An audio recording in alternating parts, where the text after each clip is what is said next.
SOFI just released their Q3 2025 earnings, and as usual, the results were absolutely amazing. However, if you take a look at the initial price action after the release of the results, I guess you can say that as usual, it was far from amazing. But I guess if you only focus on the stock price, the problem is that you would have missed out on a lot of what was good for SOFI in this quarter. In fact, if you listen to their earnings call, they have just proven to investors that they are one of the leading companies within the AI and blockchain space in the fintech sector. And in this video, we're exploring how that can drive potential value for shareholders moving forward. But as always, potential is a dangerous word, so let's dive in. Now, at the time of putting together this script, SOFI has just bounced off the low of $28.80, and it's currently trading up by 0.1% at $30.05, which I guess is really not too bad considering where we were just 2 hours ago at market open, because despite opening at the high of $31.40, it fell all the way down. So if you turn your attention away from the stock price and actually take a look at the results, I really felt like, this was a quarter where my results were off by quite a fair margin, and by and large down to the fact that I was predicting some of this data using the data that we have from Sensor Tower. But in actual fact, right, SOFI actually grew their business at steady growth rates, basically according to trend. In fact, Anthony Noto kind of addressed this, not the Sensor Tower data, but he did tell us how to value the business going forward and whether or not how fast they plan to grow in future. So more on that later on. So, however, for the rest of the earnings, we actually got the EPS more or less spot on despite the other data being off. And I guess this really shows me that, everything that SOFI does within their business is really downstream of member growth. Because with one wrong number in member growth, it actually affected all the other data downstream. And I'll show that to you as we go through this video. So what we are going to do is that I'll be showing you my projections on screen, and then after that, I'll be taking you through the actual spreadsheet where I have already updated the numbers as per what SOFI has reported. Now, the projected SOFI members based on the Sensor Tower data actually was around 12.7 million members.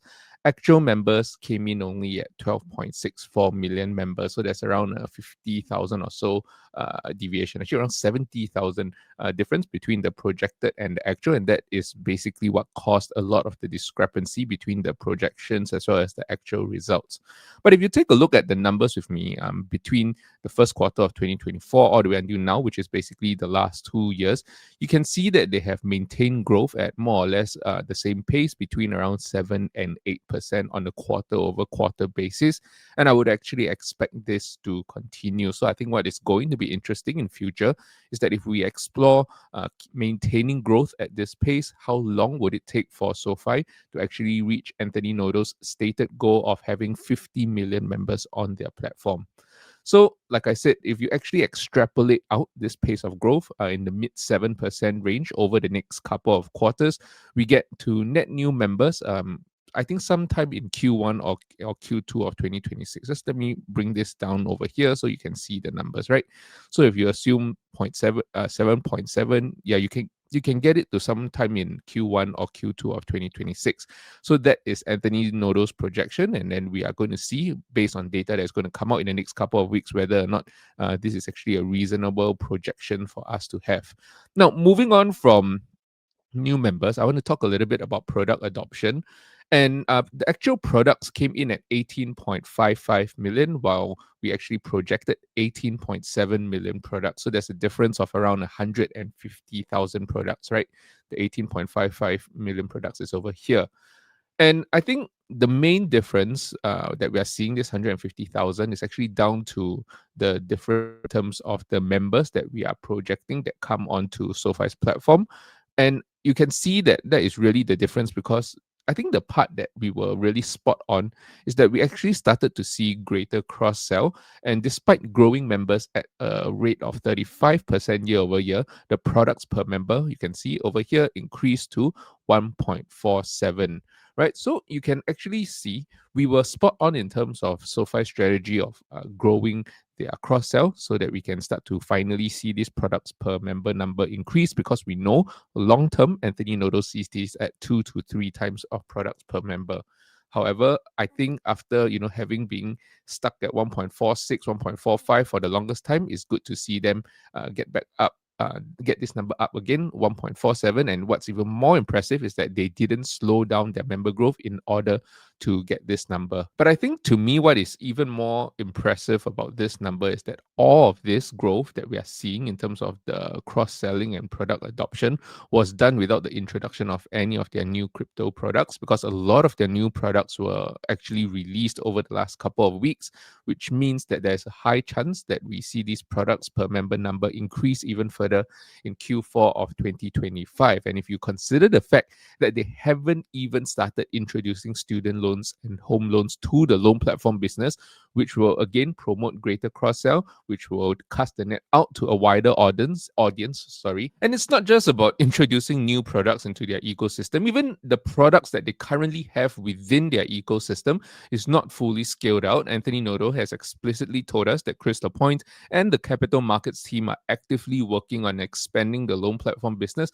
beyond just personal loans into student loans as well as home loans. And I think this allows them to cross-sell even more products to their current member base, and at the same time also allows them to cast their net wider to a larger and broader base audience. And because of all of this, I do think that the growth rates that SOFI are putting up right now can be sustained for quarters and even years to come. Now, I'll definitely be diving a little bit deeper into the numbers in future, but if you take a look just on the surface, it seems like a lot of what we are looking out for is starting to play out in Q3 of 2025. Definitely, we want to see this continue, but I think what is even more amazing, which is what I've just mentioned, that all of this kind of growth rates that we're seeing is being played out without the new products being put in place and without even scaling the current products that they have. Because if you take a look at the individual products that SOFI have, scrolling down over here, you would notice that SOFI Money is growing at 34% year over year, still very healthy growth. But I think what we were saying as part of our projection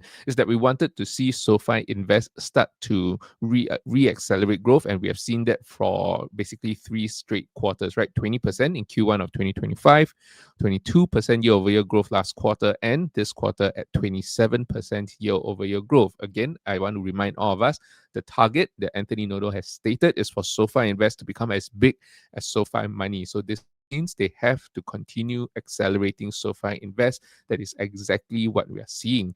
Now, the next thing I want to pay attention to is something that haven't really been mentioned enough because of how weak it was as a product over the last couple of quarters. Credit card is also re-accelerating. If you take a look at the numbers over here, we are actually seeing 48%, nearly 50% year-over-year growth, with the total number of credit card products being around 392,000.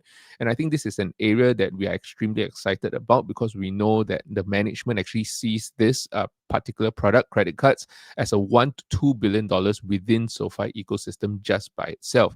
And you can see all of the other products having putting up very healthy growth rates as well. Now, moving on from products into the actual numbers, naturally, because our assumptions for member growth was overly aggressive, because of that, the revenue projections were actually off as well. But I just want to dive into the numbers to see some of the nuggets that we can find. But actually, before diving in, I just want to bring your attention over here. You can see this is the lending revenue per product, basically stayed flat quarter over quarter.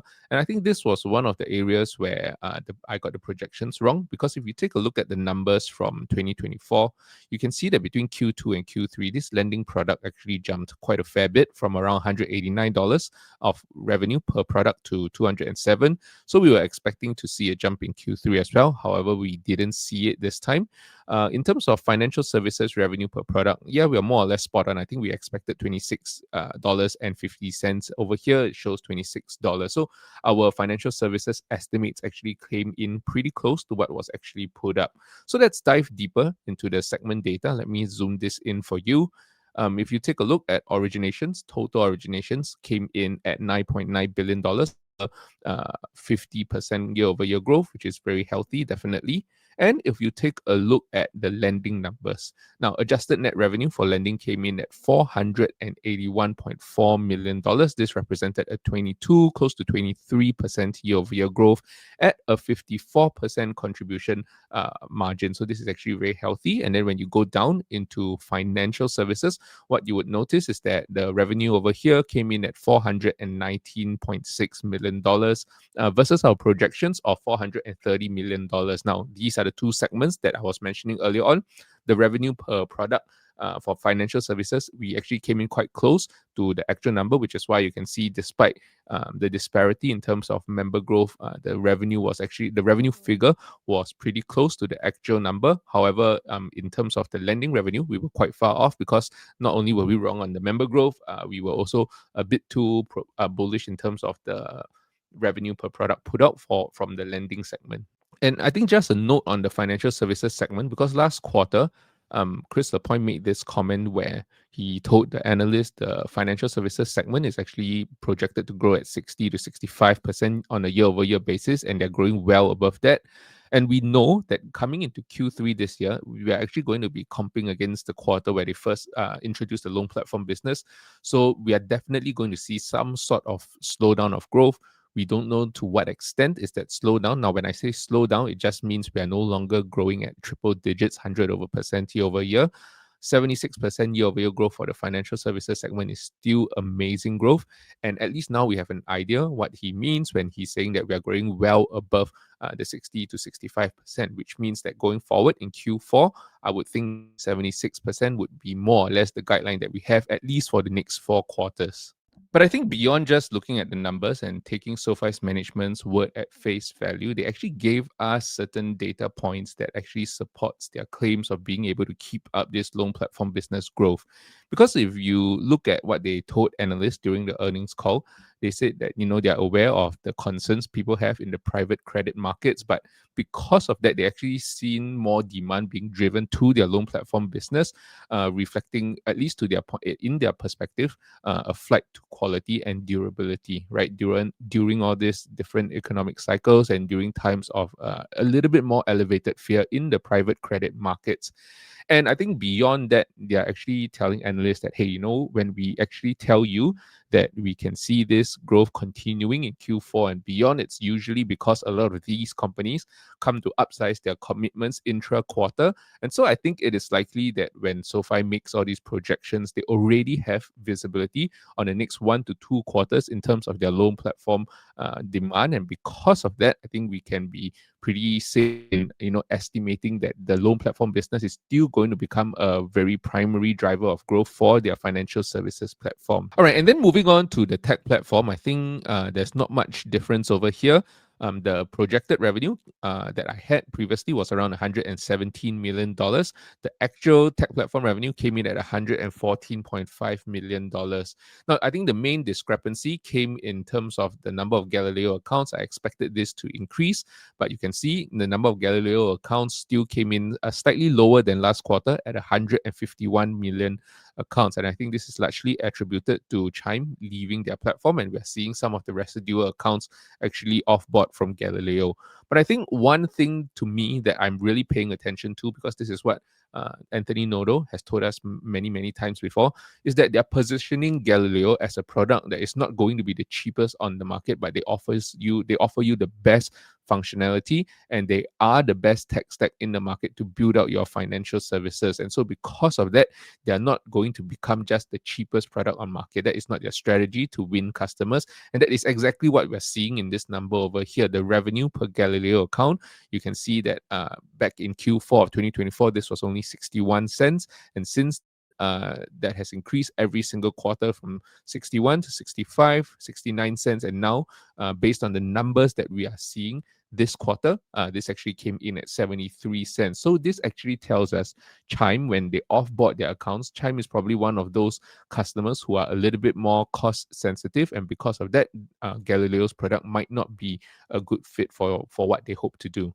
And so if you ask me, this is actually not a bad thing, because as they drive up monetization of the various aspects of their business, that is going to flow down into the bottom line, and that is what we want to talk about next, profitability. So moving on to profitability, you know that one of the things that we pay attention to is actually their incremental margins, and the long-term incremental margins for SOFI in terms of adjusted EBITDA is around 30%, and for net income, that is 20%. Now, I think just a very interesting point to note when it comes to their incremental margins is that I don't think we are going to see as drastic a drop-off in terms of their incremental margins in Q4 of 2025 compared to Q4 of 2024, where we saw a large drop-off.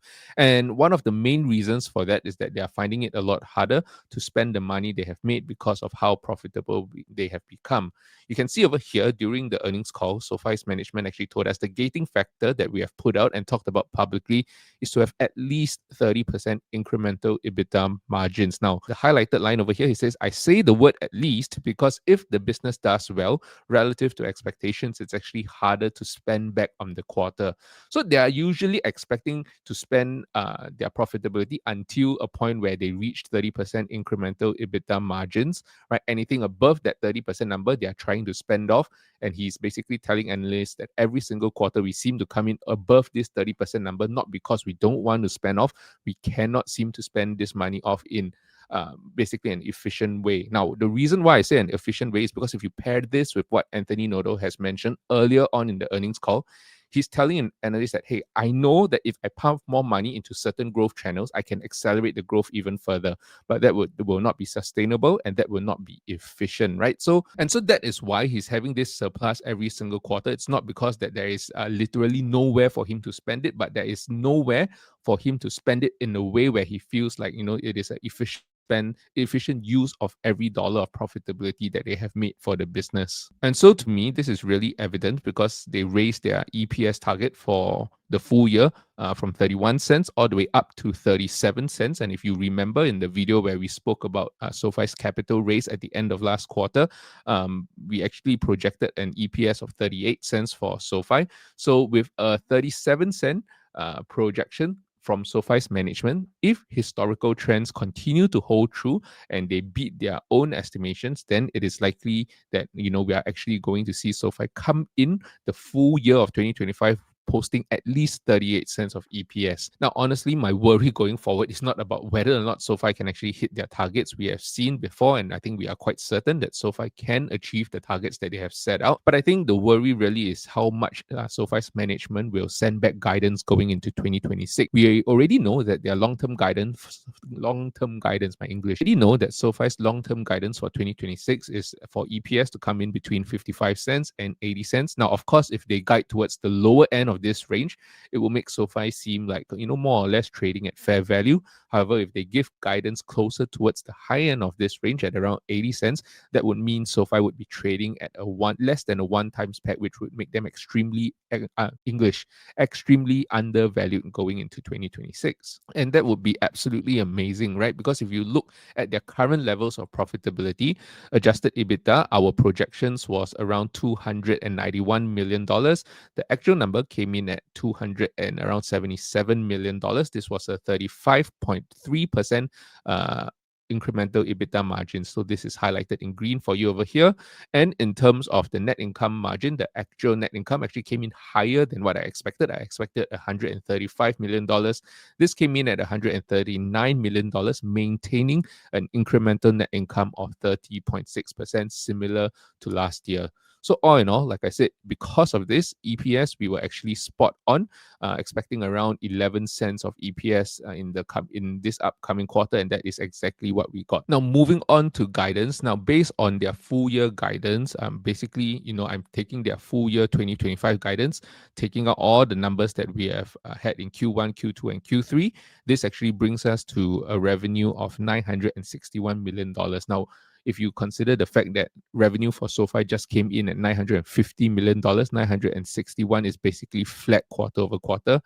That would be a real shock if SOFI actually came in at this level, which actually makes me say that, I wouldn't put it past them to actually come in Q4 of 2025 and produce their first $1 billion revenue quarter, right? So this is something that we are definitely going to look out for. If I put this to $1 billion, am I correct? Oh, sorry. This would represent a $38 million beat over that, which is, am I right? Is this right? A 4% beat. Yeah, so if they actually beat their own revenue guidance by just 4%, they actually produce a $1 billion quarter, which you can see historically, a 4% beat is well within the realm of possibility, right? But again, I'll be leaving this until we do the Q4 projections video. It's just something I realized as I was recording this video over here. Now, in terms of EBITDA guidance, we should get around $289 million in EBITDA. This is their projections. And in terms of net income, around $147 million. Now, I just want to point out, something that is very ironic with their own projections. If you take $149 billion, you divide this by the total number of shares outstanding, I believe they will actually miss their 12 cents EPS target, which tells me they will comfortably come in above this $147 million, right? So if I'm not mistaken, when I did my calculation, they should at least come in with around $165 million in net income. But once again, I'll be leaving projections for future videos closer to their fourth quarter earnings as we get more data points coming closer to the end of the quarter. Now, after this earnings call, I have a couple of things that I'm actually looking out for. And I think as investors,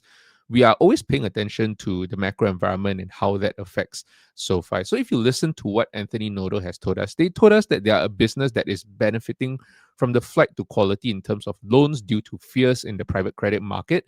And actually, I think the working assumption that they have justifies that. Previously, every time we hear Anthony Noto's assumption for the macro environment, we always assume that he's overly conservative. But something just clicked for me in this current earnings call.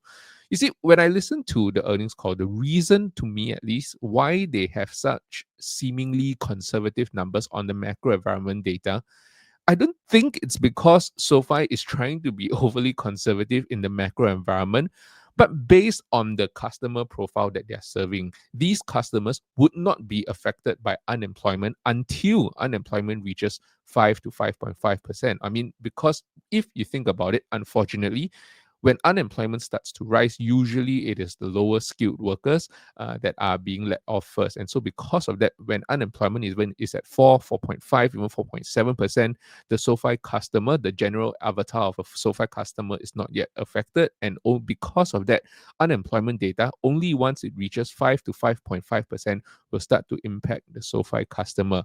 So that is why they don't seem too concerned as long as unemployment stays below 5 to 5.5%. And in terms of inflation, Anthony Noto says that he's not a student of the 2% inflation in that school of thought. He's perfectly fine with 3%. And I think that fits in to their customer avatar. If they're serving the mass affluent group of customers, then honestly, yes, I know prices of things have risen, and we are not saying this in a very insensitive way to say that it doesn't affect people. But the fact of the matter is that if you are a SOFI customer, the price of your groceries increasing 2 or 3%, you really wouldn't notice it, right? Because you belong to a group of customers that are in the mass affluent. And this is just the way that they have structured their business. They are positioning themselves as a more premium brand, and then eventually they hope to go downstream. But because right now they're still serving the premium customers, that means that the economic data really needs to worsen at a large magnitude in order for it to hit some of the SOFI customers. And so, what Anthony Noto is telling us is that he feels like SOFI are perfectly positioned in this particular environment to continue growing and taking market share. And I think because of the capital raise that they did last quarter, they have the flexibility to deploy capital in a way that can basically drive that growth in a very profitable manner. Now, you can see over here, he says the dependency on deposits will likely reduce over time, and our cost of funds will also likely come down over time based on a bunch of decisions that we make as it relates to how we spend our capital, right? So this is in reference, I believe, to the capital raise that they did at the start of the quarter.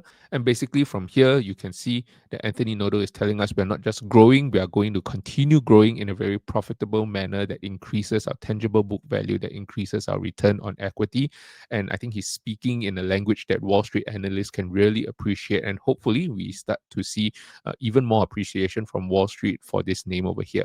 And like I was saying earlier in the video, all of this was done without any of their new product launches, and this was done without even scaling any of their existing products. It's basically done with their existing product line, and we're already seeing their highest ever cross-sell, which actually stands to reason that once they introduce new products, once they scale their existing product line, we will see this happen even more, and then at oh my goodness, English, and at an even faster pace. Now, we have read recently that they have launched their SOFI Pay, which allows the SOFI member to transfer money. At the moment, this is only between the US and Mexico, but we know that they plan to roll this out on an international scale and to be able to use all over the world. Now, before their earnings, I also did say that I want to or I would love to hear a timeline of their crypto product launches, because I do believe that being a nationally chartered bank puts them in a very unique position to run the crypto business in a way that people cannot.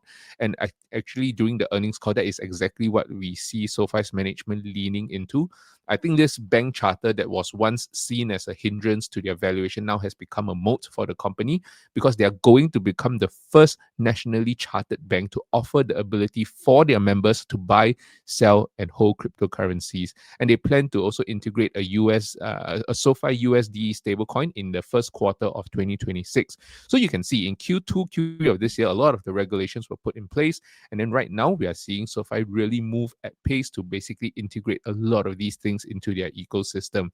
And so one of the things that SOFI's management has told us that they feel really puts themselves or sets themselves apart from the competition is that because they have this banking license, they can actually take the reserves of the stable coin and earn Fed funds, which is highly liquid and also, represent a kind of risk-free returns. And then using those returns, they can actually return it to their customers as rewards. And they believe that this would actually differentiate the SOFI stablecoin from other products in the market.